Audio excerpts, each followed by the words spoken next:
다음에도 기회가 있으면 오겠습니다. 열심히.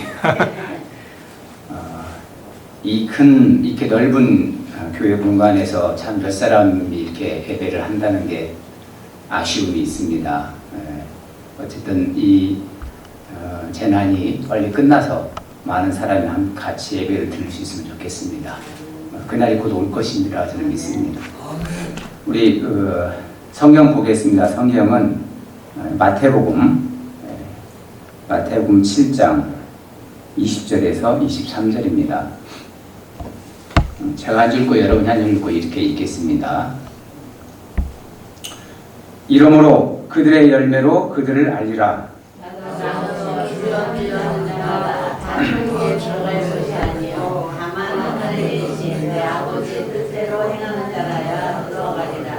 그날에 많은 사람이 나더러 이르되 주여 주여 우리가 주의 이름으로 선지자 노릇하며 주의 이름으로 귀신을 쫓아내며 주의 이름으로 많은 권능을 행하지 아니하였나이까 하리니 그때 내가 그들에게 정하게 말하되 내가 너희를 누구지 알지 못하니 불법을 행하는 자들아 내게서 떠나가라 하리라. 아멘.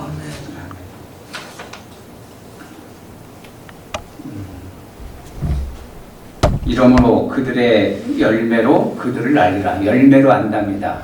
우리 삶의 열매로 우리를 안다는 이야기입니다. 그 믿음이 무언가 우리가 좀 생각을 해볼 필요가 있습니다. 그죠? 믿음이 무언가. 우리가 이제 보통 일단 우리가 주여 주여 하고 주님의 이름을 이게 부르면서 기도하고 이러면 믿음이 좋은 것인가? 그죠? 그런데 또 그 믿음이라고 하는 게 다른 사람이 주변에서 말해, 저 사람은 믿음이 참 좋아. 이렇게 말한다고 그 믿음이 좋은 것인가? 우리가 생각을 해볼 필요가 있습니다. 우리가 신앙생활을 하지만 이게 스스로가 이 생각하는 훈련을 갖는 것이 굉장히 중요하다고 생각해요. 스스로가 생각하지 않으면 다른 사람의 말에 이렇게 휘둘립니다. 그죠? 참 그거는 정말 그래서 우리가 1년, 2년, 3년, 10년 세월이 가면 갈수록 자기 나름대로의 이 생각이 분명하게 이게 형성이 되어 가야 돼요. 자기 신앙의 집이 견고하게 이렇게 세워져야 됩니다. 그런데 보통 우리가 오래 예수님 하나님을 믿는다고 하면서 10년이 되든 20년이 되든 자기 어떤 신앙이 정확하게 세워지지 못하는 사람들이 많아요. 오늘날 그 신천지가 왜 우리나라에서 이렇게 활기를 칩니까? 대부분 자기 나름대로의 생각을 가지고 신앙의 집을 쌓아가는 그 노력을 하지 않으니까 유혹하면 금방 넘어가 버려요. 이거는 아니죠. 그죠? 이거는 예수님을 우리가 하나님을 잘 믿는 것이 아니죠. 하나님을 믿는다는 것은 다른 유혹에서도 내가 딱 견뎌낼 수 있는, 이겨낼 수 있는 힘을 갖는 것이 믿음의 사람이죠. 그죠? 어쨌든 믿음의 개념은 좀 다르겠지만 일단 신천지 이야기 나왔으니까 한번 잠깐 짚어봅시다. 신천지에서는 보통 14만 4천 명을 이야기하잖아요. 그 계시록에 나와 있는 말이죠. 그래서 제가 어제 14만 4천 명이 과연 맞는 것인지 우리가 쓸 수 있는 말인지 한번 찾아봤어요. 요한계시록 7장 3절 4절입니다. 한번 볼까요?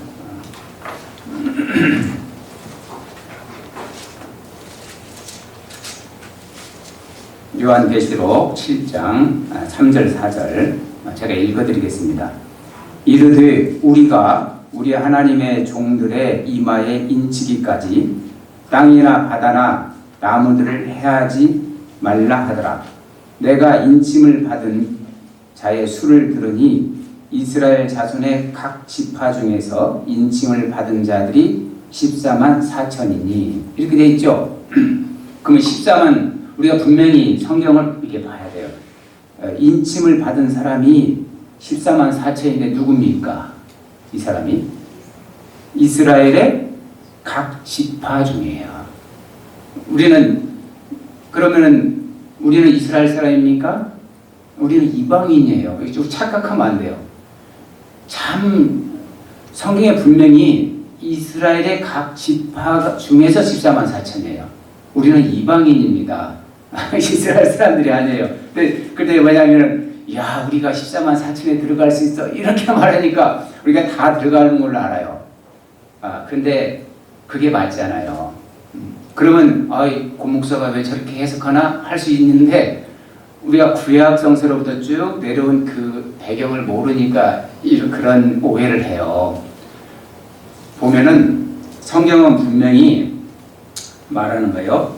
바울이 그걸 잘 지적했어요. 그죠? 그 보면은 로마서 1장 16절, 2장 9절, 2장 10절이죠. 그 보면은 먼저는 유대인이고 그 다음에 뭡니까? 그리고 헬라인에게로다. 이런 이야기를 씁니다. 같이 합시다. 먼저는 유대인이고 그리고 헬라인에게로다.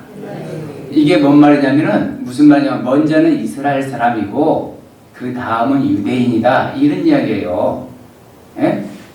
그러니까 이스라엘과 이방인은 분명하게 구분이 돼 있어요. 우리 한국 사람은 이방인이에요. 이해가 됩니까? 이게 구약에서도 역시 마찬가지예요.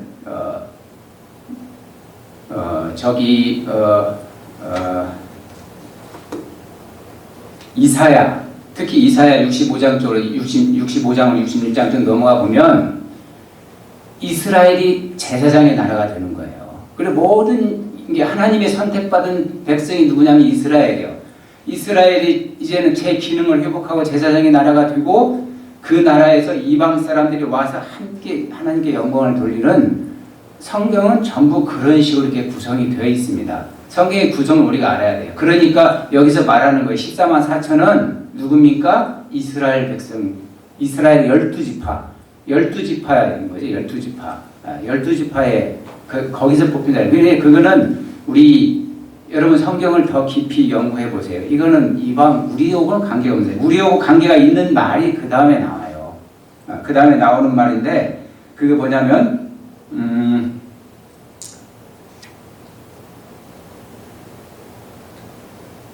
이게 계시록 14장 3절 보면은 14만 4천은 보좌 앞에서 노래를 부르는 자들이라고 표현이 되어 있고요. 그죠?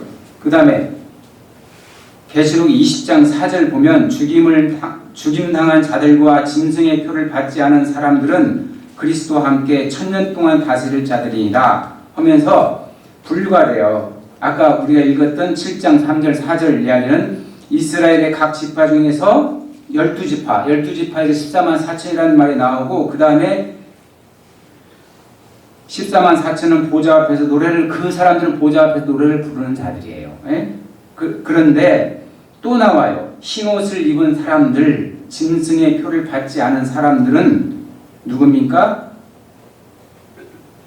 이스라엘 12지파 14만 4천에 포함되지 않는 사람들이에요. 그런 사람들이 또 모여서 하나님께 같이 예배에 참석하는 1000년을 같이 사는 거예요. 그러니까 우리 이방인은 어디에 들어가냐면 흰옷을 입은 사람들 그리고 짐승의 표를 받지 않은 사람들이에요. 이게 14만 4천과 흰옷 입은 사람들은 분류가 되는 거예요. 그러니까 분명히 성경이 그렇게 돼 있는데 김환이가 14만 4천 이야기하고 뻑하면 그냥 14만 4천을 해가지고 우리가 거기에 다 들어갈 걸 생각하는데 이게 온통 사기라는 거죠. 성경에 없는 이야기예요. 성경은 우리는 유심히 바라볼 필요가 있습니다. 그래서 그러면 우리가 견고한 믿음을 가지려면 알아야 돼요. 뭐 해야 된다고요? 아는 게 중요해요. 아는 게. 알아야 돼. 알려면 또 이렇게 공부를 하고 나름대로 의문점을 자꾸 풀어가고 그 다음에 결국 성서는 우리에게 말하는 것이 긴 인생이 뭔가를 우리에게 알려주는 거잖아요. 뭐가 있습니까? 그러니까 우리가 믿음에 대한 개념도 우리가 분명하게 생각을 할 필요가 있습니다. 믿음은 뭡니까? 믿음이라는 말이 아멘이라는 말이죠. 그 히브리어 아만에서 나온 말이죠. 아만. 이게 아만이라는 말이 어디에 나오냐면 창세기 15장 아브라함 이야기에서 나오는 거예요. 그잖아요. 아브라함이 어떻게 됩니까? 하나님을 믿으니 하나님이 그의 믿음을 의로 여겼다. 그때 아만이라고 하는 히브리어가 나와요. 그런데 아브라함이 뭘 믿었습니까? 아브라함이 하나님을 믿으니 하나님이 그의 믿음을 의로 여기셨다. 그런데 아브라함이 뭘 믿었습니까? 아브라함이 믿었던 내용이 뭐죠? 약속이에요. 약속. 다른 거 아닙니다. 이게 믿음은 약속에 대한 믿음이에요. 같이 합시다. 믿음은 약속에 대한 믿음이다. 약속에 대해 그래서 바울이 그런 표현을 하는 거예요. 저 로마서에 가면 믿음이 온 후로는 이런 이야기 했잖아요. 믿음이 온 후로는 이렇게 됐다. 그러니 그 믿음이 온 후로는 이라는 말은 하나님의 약속이 예수님을 통해서 이루어졌다. 그 이루어진 후로는 이렇게 해석이 되는 거예요. 그러니까 우리가 믿는다는 것은 뭘 믿습니까? 하나님의 약속을 믿는 거예요. 그러면 우리는 각자가 하나님의 약속을 하나씩 간직하고 살아야 돼. 약속을 강하게 간직하고 있으면 이게 믿음이 있는 자요. 하나님 내가 믿습니다. 이렇게 이제 생각한다고 믿음이 아니요. 하나님은 나에게 무슨 약속을 주셨나? 나는 하나님께 무슨 약속을 받았나? 이 확고한 뭔가를 가지고 있어야 되는 거예요. 그죠? 네, 제가 지난주에 말씀했죠. 저희 아내가 엄청 힘들 때 너희 집은 다 구원이 됐다. 그럼 그것이 뭡니까? 하나님의 약속이 되는 거예요. 우리에게 주신 약속.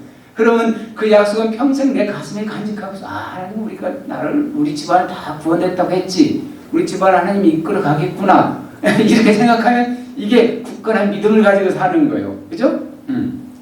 마찬가지죠. 내가 너를 목회자로 불렀다. 그럼 뭡니까? 하나님이 나를 목회자로 불렀구나. 나는 여기에 대한 확실한 믿음을 가지고 있습니다. 그러니까 나는 이 길을 벗어날 수 없는 거예요. 그냥 안고 살아오면 편하겠는데 안 되는 거예요. 왜? 하나님이 불렀고 거기에는 하나님의 약속이 있기 때문에. 여러분도 마찬가지죠. 오늘 여기에서 함께 예배를 드립니다. 예배를 드리는데 그것은 하나님이 여러분에게 주시는 약속이 있는 거예요. 내 백성으로 부르겠다는 약속이 있는 거 아닙니까? 그렇죠? 그 약속을 가지고 우리가 사는 거예요. 하나님의 약속을 반드시 우리 몸에 탁 가지고 사는 거예요. 그러니까 이제 우리가 이렇게 마태복음, 저는 이게 열심히 이게 사실 이렇게 써오는데 이걸 보지 못해요. 이걸 보고 이렇게 잘해야 이게 설교를 유능하게 할 텐데 저는 그렇게는 못할 것 같습니다. 그냥 주시는 대로 말하죠, 뭐. 약속이라는 게 그게 성경에도 뭐예요? 자, 수고하고 무거운 짐진 자들아. 그잖아요. 우리 잘 알잖아요. 다 내게 오라. 내가 너희를 쉬게 하리라. 그렇죠? 그렇게 교회 어디 가면 프랑카드를 이렇게 붙여놓습니다. 수고하고 무거운 짐진 자들아 다 내게 오라. 내가 너희를 쉬게 하리라. 얼마나 좋습니까? 우리가 주님께 가면 쉰다고 하더라. 거기까지는 좋아. 근데 그 다음 구절이 사실 더 중요하죠. 자, 수고하고 무거운 짐진 자들아 다 내게 오라. 내가 너희를 쉬게 하라. 여기서 이제 수고하고 무겁다는 말을 또 좀 구체적으로 해석할 필요가 있거든요. 수고한다는 말은 밖으로부터 받은 어떤 상처들을 이야기하는 거죠. 그거 이제 제가 해석한 거로 이제 제가 저를 가르쳤던 이병렬 그 교수님 그분이 해석한 건데, 밖으로부터 우리는 상처를 받아요. 그 상처가 수고다 이렇게 해석하지만, 그리고 무거운 짐이라는 것은 밖으로부터 받은 상처가 내 가슴속에 나를 또 누르고 있어. 이게 안팎으로 내가 상처를 받아. 이게 이제 수고하고 무거운 짐이라는 거예요. 참 맞는구나. 아마 타동사, 자동사를 그렇게 해석하신 것 같아요. 이게 수고하고 무거운 짐진자들아. 여러분은 밖으로부터 받은 상처 때문에 잠 못 자고 고민하는 일 있습니까? 그게 다 주님께 오래요. 내가 너희를 쉬게 하리라. 왜? 나는 마음이 온유하고 겸손하니 내 멍에를 메고, 그죠? 그 다음에 뭡니까? 내게 뭐요? 배우라. 배우라. 뭐라고요? 배우라. 배우라는 거예요. 이게 나는 수고하고 무거운 짐이 있습니다. 내가 주님께 갑니다. 주님은 뭡니까? 내게 오라. 내가 너를 쉬게 하리라. 그리고 뭡니까? 그리고 나서 내게 와서 배우라. 우리가 주님께 와서 배워야 돼. 그죠? 이 배우는 게 중요합니다. 우리가 배워서 뭡니까? 배워서 우리 신앙을 견고하게 이렇게 쌓아야 돼. 그래야 외부에서 오는 유혹의 소리, 말 그대로 헛소리에 우리가 이렇게 빠져들어가지는 거 아닙니다. 한국의 신천지가 그 교회로 진범해서 교인들을 이렇게 유혹하고 자기들 신천지로 이렇게 데려간다고 그러지 않습니까? 그런데 우리 교인들이 그죠? 신앙에 자기 나름의 견고하게 딱 싸워서 간다면 신천지에 빠지겠습니까? 절대 안 가요. 그리고 어느 다른 교단을 다른 우리 이제 불교니 무슨 유교니 같이 대화를 해도 자기 주체성을 정확히 가지면서 대화를 할 수 있어요. 근데 이게 없으니까 허물어지는 거예요. 그러니까 여러분 신앙의 경륜이 오래 갈수록 더 많이 알고 확고한 믿음으로 나갑시다. 그렇게 돼야 됩니다. 그렇게 돼야 돼요. 그래서 우리가 신앙생활 한다는 건 다른 거 아니죠. 이렇게 뜨개질하는 것처럼, 그죠? 시루라기 하나를 한 땀 한 땀 이렇게 하면서 옷을 만들듯이 자기가 자기 옷을 그렇게 만들어 가야 돼요. 그게 그런 노력 없이 어떻게 신앙이 성장을 합니까? 남이 주는 것을 먹고 평생 살 수가 없는 거지 않습니까? 그래서 성장해야 돼요. 성장해야 돼요. 근데 그게 성장하는 사람은 그럼 어떤 사람이냐? 성장하는 사람은 하나님의 뜻을 알아. 그죠? 하나님의 뜻을 알으니까 하나님의 뜻을 알으니까 그가 하는 행동은 하나님이 기뻐하신 행동이 되는 거잖아요. 근데 오늘 이제 본문으로 넘어갑시다. 본문에 보면 7장 20절을 그랬죠? 거기 참 무서운 말이 나오잖아요. 나더러 주여 주여 하는 자마다 천국에 들어갈 것이 아니요. 예. 우리가 주여 주여 한다고 천국에 들어가는 것이 아니다. 다만 하늘에 계신 내 아버지의 뜻대로 행하는 자야 들어가리라. 그러면 하나님 아버지의 뜻이 무언가를 아는 사람이 돼야 되잖아요. 그 하나님의 뜻이 뭔가를 알아야 돼. 그러니까 배워야 되고 고민해야 되고 하나님의 뜻이 뭔가를 자꾸 생각을 해야 돼요. 근데 참 이 22절 보면 참 무서워요. 그날에 많은 사람이 나더러 이르되 주여 주여 우리가 주의 이름으로 선지자 노릇을 하며 주의 이름으로 귀신을 쫓아내며 주의 이름으로 많은 권능을 행하지 아니하였나이까. 주님의 이름으로 사실 생각해 보세요. 병 고치는 은사가 있다. 여기 교인이 왔는데 아픈 상태에 있는데 딱 그니 기도하니까 병 고치는 거에 나았어. 얼마나 대단합니까? 야, 저 사람 믿음이 좋다. 야, 하나님의 선지자구만. 주변에서 그렇게 이야기하지만 정작 그 일을 했다고 하더라도 주님은 뭐라고 그래요? 나는 너를 알지 못한다.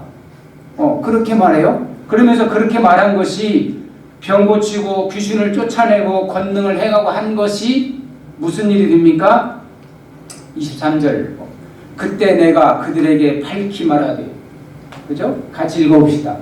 그때 내가 그들에게 밝히 말하되 내가 너희를 도무지 알지 못하니 불법을 행하는 자들아 내게서 떠나가라. 세상에 주의 이름으로 병 고치고 주의 이름으로 권능을 행하고 주의 이름으로 선지자 노릇하는 말씀을 선포하고 다 했는데 그것이 불법을 행한 자랍니다. 얼마나 무섭습니까? 왜 주님이 그런 말씀을 합니까? 무엇이 불법입니까? 불법을 행했다고 그래요. 무엇이 불법입니까? 저런 행위들이 잘못된 게 아니잖아요. 그죠? 귀신을 쫓아내고, 그죠? 선지자는 목사 노릇하고, 그잖아요. 권능을 행하고, 이것이 불법이 이 자체가 불법은 아니잖아요. 무엇가 불법이길래 이 불법을 행한 자라고 말합니까? 곧 하나님의 뜻을 알지 못하고 한 행위를 불법이라고 말합니다. 무서운 이야기죠? 무서운 얘기. 그러면 하나님의 뜻이 뭔가를 우리가 알아야 돼. 그래서 그게 뭘까 이렇게 생각을 해보니까 하나님의 뜻을 안다는 것은 제가 이제 그 자식을 키웠습니다. 저에게 이제 아들이 하나 있지 않습니까?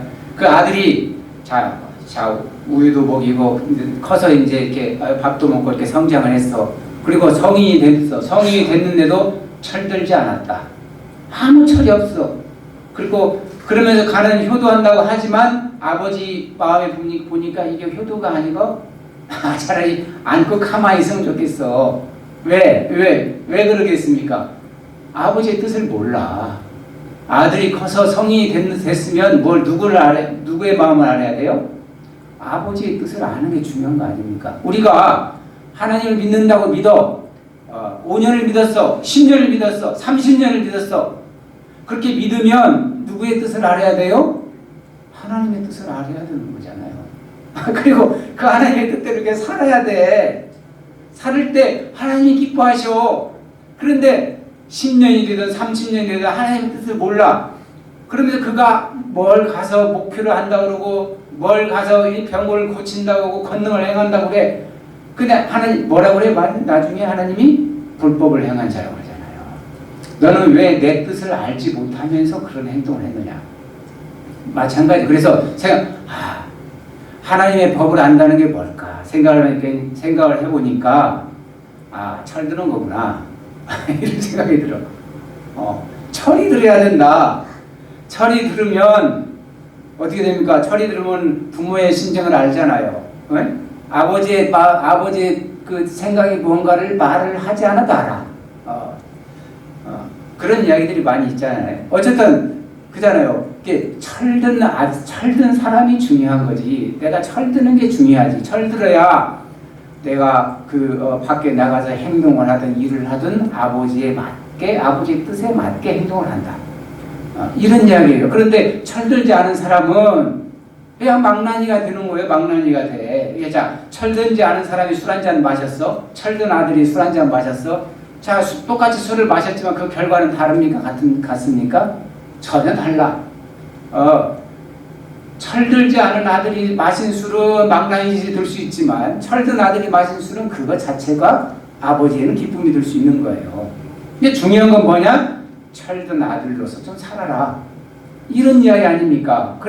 그런 사람이 철이 들어서 목기도 하고 선지자 노릇하고 병도 고치고 이렇게 권능도 행하고 그래야 하나님 아이고 너 참 수고했다 그러지. 철들지 않은 사람이 그렇게 하면은 너 왜 인마 맨 말짓만 하고 왔느냐. 하나님이 뭐래 꾸중하시는 거잖아. 이 불법을 행한 자야 이렇게 말하잖아요. 아주 중요한 거죠. 오늘날 우리가 하나님을 믿는다고 하면서 우리나라의 기독교 인구가 몇입니까? 엄청 많잖아요. 그 사람들이 다 철들어야 되는 거죠, 사실은. 그럼 우리나라가 얼마나 하나님의 나라가 되겠습니까? 그런데 하나님을 믿는다고 열심히 교회는 다니지만 철들지 않았어. 이러니 하는 것마다 문제가 되니까 나라가 문제가 되는 거고 그것은 하나님의 뜻이 아니죠. 이거죠. 그러니까 마찬가지죠. 내가 너희를 도무지 알지 못한 이 불법을 행한 자들아 내게서 떠나가라. 왜 그렇습니까? 너는 일을 한다고 열심히 하지만 결국 너 자신의 이기적인 욕심 채우려고 한 거 아니냐. 그렇잖아요. 오늘날 대형교회 아니면 정말 목회자들이 사회 지탄을 받는 이유가 뭡니까? 개인의 욕심 챙기느라고 공의를 돌보지 않으니까 문제가 발생하는 거 아닙니까? 철든 목회자라면 그렇게 하지 않죠. 아버지 뜻이 아니니까. 이래서 사회적 문제가 되는 거죠. 어쨌든 우리가 집을 세우되 모래성 같은 집을 세우지 말자. 그리고 우리가 알지 못하니까 어떤 일이 생깁니까? 우리가 알고 있으면 내가 집을 짓되 어떤 집을 지어야 되는가? 이거를 하는데 그걸 모르면 하는 것마다 말짓이 드는 거예요. 우리가 말짓을 많이 하는 신앙인은 되지 맙시다. 하여튼 제가 이런 말 하면서도 아이고 하나님의 뜻을 많이 알아야지 이거 철들어야지 큰일 났구만 이런 생각이 드네요. 그렇습니다. 우리 디도서 2장 14절을 보면 디도서 2장 14절 디도서 2장 14절입니다. 그가 우리를 대신하여 자신을 주심은 그죠?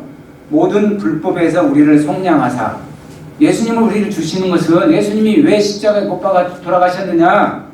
불법에서 그죠? 한마디로 말하면 너희들 철들게 하려고 그랬다. 이렇게 받아들일 수 있죠.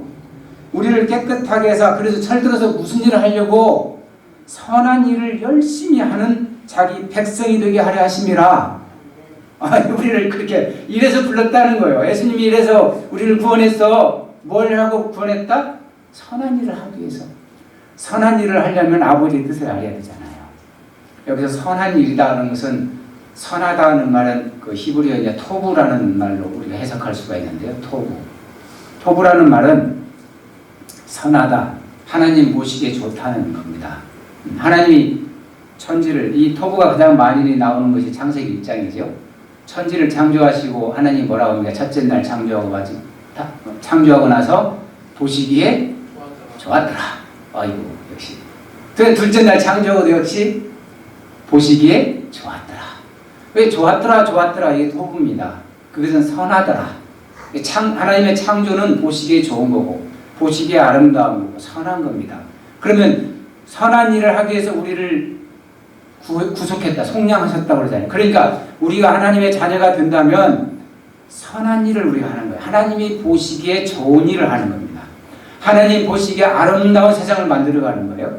하늘나라잖아요. 하늘나라를 만들어가는 거예요. 하늘나라라고 하는 것은 뭡니까? 구약의 선지자들이 집중적으로 굉장히 강조하는 이야기는 공의와 정의가 실현된 나라가 하늘나라예요. 그렇잖아요. 무서운 이야기죠. 좀 더 이야기합시다. 공의와 정의는 이건 히브리 말로 그냥 미슈파트 제데카라는 말이에요. 공의와 정의, 하나님의 법으로, 그죠? 하나님의 법으로 살아가는 삶이 될 때 공의와 정의라고 말해요. 이게 강자가 약자를 누른다. 이건 하나님의 법입니까? 아니죠. 있는 자가 더 많이 있고 없는 자는 더 없다. 이게 하나님의 법입니까? 아니에요. 그러니까 하나님의 법, 공의와 정의를 그렇게 이야기하는 거예요. 그러니까 어떻게 보면 공의와 정의의 대상자는 누구냐면 약자가 아니에요. 가진 자에게 하는 이야기입니다. 그러니까 우리가 그걸 봐야 돼. 그러니까 그럼 하나님의 그 공의와 정의, 그래서 선한 일이라는 건 뭡니까? 하나님의 공의와 정의가 실현되는 삶, 그걸 실현해서 가는 삶이 선한 일이에요. 그걸 하기 위해서 우리를 불렀던 거예요. 이 말이 단순히 여기에 나온 말 아니에요. 아마 이 디도서를 쓴 사람도 결국은 이 영감은 다 어떻게 보면 구약으로부터 이 영감을 받았다 이렇게 볼 수가 있죠. 거기 보면 창세기 18장인가 거기 아브라함을 부른 이유가 있습니다. 내가 너를 왜 불렀느냐? 아브라함을 선택한 이유가 있잖아요. 내가 너를 부른 이유는 네 후손에게 나의 공의와 18장 창세기 18장 한번 찾아보죠. 나의 공의.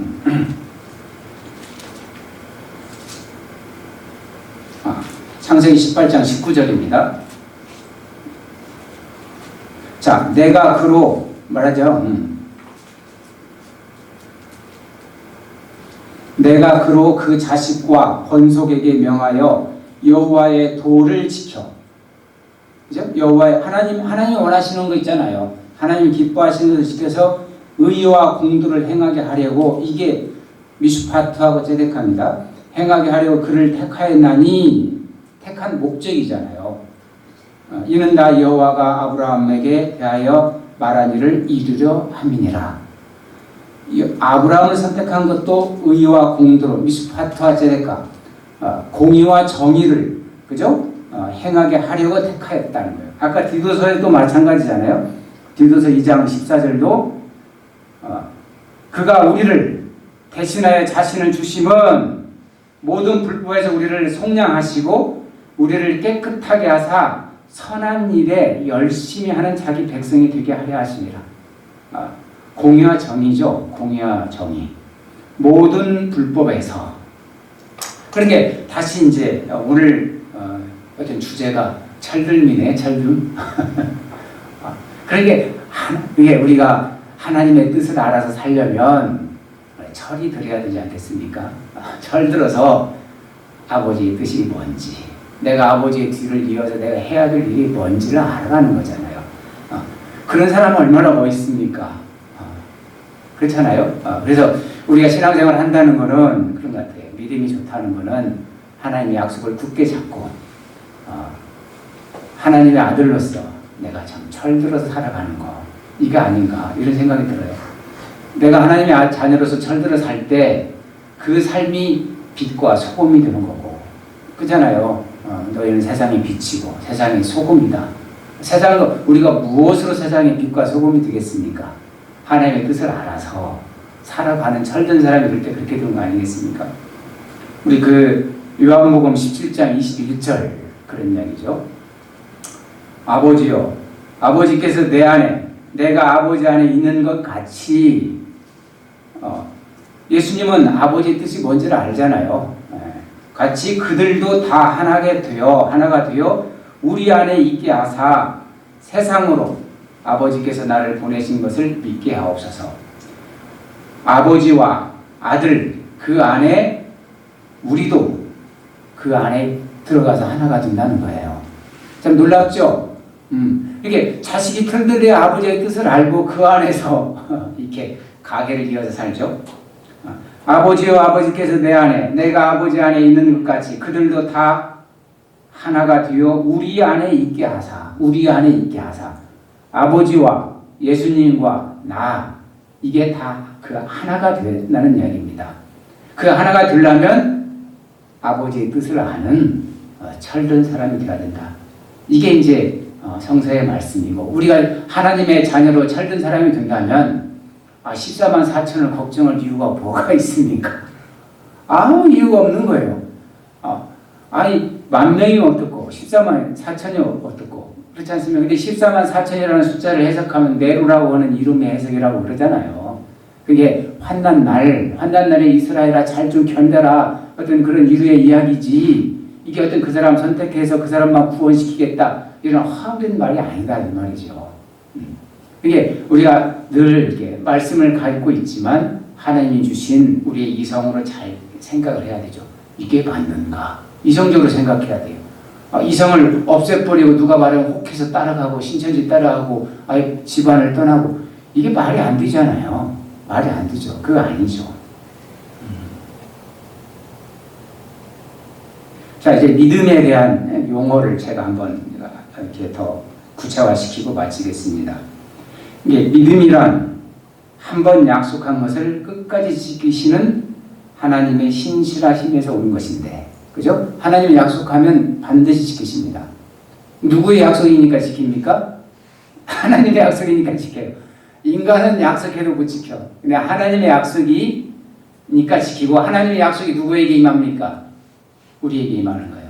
하나님의 약속이 나에게 임했기 때문에 내가 희지부지 내가 엉터리가 돼도 하나님이 그걸 지켜가.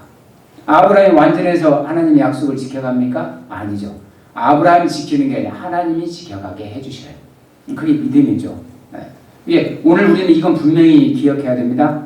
같이 하나님이 우리를 부르셨다. 하나님이 나를 선택하셨다. 이게 믿음이죠. 우리 이걸 잃어버리면 안 되죠. 그렇기 때문에 내가 어떤 삶을 살아도 감사한 거예요. 왜? 하나님이 나를 붙잡고 있으니까. 하나님이 나를 붙잡고 있으니까 나는 감사한 거예요. 내가 오늘 살다가 내일 죽어도 나는 아무 염려 없고 감사해요. 왜? 왜 그렇습니까? 하나님이 나를 붙잡고 있으니까. 하나님이 약속하셨으니까. 이렇게 되는 겁니다. 이게 구원으로 가는 거잖아요. 네. 그러니까 믿음이란 한번 약속하신 것을 끝까지 지키는 하나님의 신실한 피스티스라는 것이 믿음이라는 말이죠. 근데 이 피스티스는 두 가지로 해석되죠. 믿음이라는 말로도 해석되고 신실함으로도 해석합니다. 똑같은 이야기예요. 그게 신실함, 저 사람 참 신실하다 하는 말에 믿음이 있다 이런 말이죠. 자, 그러게 하나님의 신실함에서 오는 것이죠. 하나님이 끝까지 지키시는 거고 그 하나님의 신실하심이 예수 그리스도의 신실하심을 통해 우리에게 전달된다. 그렇게 전달된 하나님의 신실하심을 내가 신실하게 반응하는 것이다. 이것을 갖다가 믿음이라고 어느 그 학자가 말했대요. 참 멋있는 말 같아요. 맞습니다. 하나님은 아브라함에게 믿음을 주셨고 아브라함은 그 믿음을 믿었어요. 아브라함이 무슨 믿음이 있어서 하나님 믿습니까? 아니, 아브라함 스스로 믿은 게 아니에요. 잘 보세요. 하나님 믿게 했어요. 아브라함아 너 왜 이렇게 못 믿고 불안해해? 밖으로 나가봐. 그러잖아요. 창세기 15장에. 그러니까 하나님이 이제 하나님이 아브라함을 밖으로 밀어내니까 어떻게 해요? 아브라함이 밖에 나가니까 캄캄한 밤에 뭐가 보입니까? 하늘에 휘황찬란한 별들이 쫙 펼쳐지잖아요. 와, 저 별들을 누가 만들었지? 하나님이 만들었구나. 그럼 하나님이 나에게 자식을 주시지. 그런 믿음이 확 온 거예요. 거기에 대해서 하나님이 옳다, 맞아, 네가 이제 내 뜻을 아는구나. 하고 그거를 의로 여기셨다는 거예요. 의로 여기게 해주시는 것도 하나님의 은총이고, 우리가 뭘 알아요? 인간은 약합니다. 어쨌든 그러니까 나는 하나님이 약속을 했고, 그 약속을 이루기 위해서 주님을 보내주셨고, 그 주님이 또 그런 구원의 은총으로 나를 불러주셨기 때문에 나는 하나님의 자녀로서 신실한 약속을 잃지 않고 살아간다. 이런 믿음을 우리가 가지고 가는 것이 지혜라는 것을 말씀드리고 싶습니다. 그죠? 그래서 지혜라고 하는 것은 결국 뭐냐? 지혜는 알미고 철들미고 바로 그 지혜가 믿음으로 연결되는 용어가 아닌가, 저는 그렇게 해석을 해봅니다. 하나님은 우리에게 원하시는 게 별로 없어요. 별로 없어. 마지막으로 이 본문 읽고 마치겠습니다. 미가서, 저는 참 이걸 좋아합니다. 미가서 6장 6절부터 8절입니다. 미가서 6장 6절에서 8절, 구약성경 1295쪽인데요. 제가 읽겠습니다. 내가 무엇을 가지고 여호와 앞에 나아가며 높으신 하나님께 경배할까? 내가 번제물로 일련된 송아지를 가지고 그 앞에 나아갈까? 여호와께서 천천의 순양이나 만만의 강물 같은 기름을 기뻐하실까? 내 허물을 인하여 내 마다들을, 내 영혼의 죄로 말미암아 내 몸에 열매를 드릴까? 하나님의 말씀이죠. 사람아, 주께서 선한 것이 무엇임을 내게 보이셨나니 여호와께서 내게 구하시는 것은 오직 정의를 행하며 인자를 사랑하며 겸손하게 내 하나님과 함께 행하는 것이 아니냐. 하나님께서 원하시는 것은 이거지, 뭘 네가 대단하게 권능을 행하고 인간에게 주어져 있지 않은 무슨 은사를 베풀고 그런 거에 빠지지 마라. 그런 거에만 유혹을 안 당해도 우리가 이단에 절대 빠지지 않을 것이고, 그죠? 누가 은혜가 있다니 하고 거기에 몰릴 필요도 없는 거잖아요. 그래서 하나님께서 원하는 거, 미가서 6장, 방금 읽었던 6절에서 8절, 우리가 참 기억할 필요가 있습니다. 잠깐 기도하겠습니다. 주님, 겁없이 주님의 말씀을 또 읽고 생각했습니다. 참 겁없이 하는 말입니다. 주님께서 지켜주시고 정말 겁없는 우리로 주님의 자녀를 저희를 성장시켜 주옵소서. 주님께서 붙잡아 주지 않으면 저희는 1시간 후면 또 흐트러지고 3일 후면 주님도 잃어버리고 이렇게 우리는 살아가고 있습니다. 주님께서 강하게 붙잡아 주십시오. 그렇게 약속하셨으니 저희는 그 약속을 믿고 살아갑니다. 주님께 감사드립니다. 저희를 구원으로 인도해 주신 하나님께 감사드렸고, 이제 우리가 철든 사람으로서의 당신의 자녀로 살아갈 수 있도록 저희를 더욱 성장시켜 주옵소서. 감사하고 예수님의 이름으로 기도했습니다.